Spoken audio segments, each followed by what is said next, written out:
সোমবার ত্রিপুরা রাজ্য রক্ত সঞ্চালন পর্ষদের উদ্যোগে প্রজ্ঞা ভবনে অনুষ্ঠিত হয় স্বেচ্ছায় রক্তদান শিবির। রক্তদান শিবিরের উদ্বোধন করেন মুখ্যমন্ত্রী ডাক্তার মানিক সাহা। মুখ্যমন্ত্রীর সাথে উপস্থিত ছিলেন স্বাস্থ্য দপ্তরের সচিব কিরণ গিত্তে, বিজেপি জিবি হাসপাতালের এমএস ডাক্তার শঙ্কর চক্রবর্তী সহ অন্যান্যরা। মুখ্যমন্ত্রী সহ অন্যান্য অতিথিরা এদিন রক্তদান শিবির ঘুরে দেখেন এবং রক্তদাতাদের উৎসাহ প্রদান করেন। এক সাক্ষাৎকারে মুখ্যমন্ত্রী সংবাদ মাধ্যমের মুখোমুখি হয়ে জানান, রক্ত সংকটের আশঙ্কা সর্বদা থাকে, কারণ রক্ত সংগ্রহ করে 1 কিংবা 2 বছর রাখা যায় না।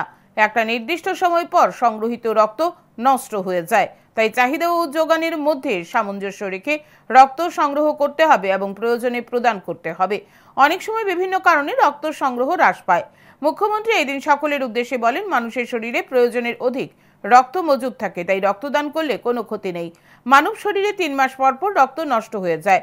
ব্লাড ব্যাংকগুলিতে পর্যাপ্ত পরিমাণে রক্ত মজুদ থাকলে রক্তের সংকট দেখা দেবে না।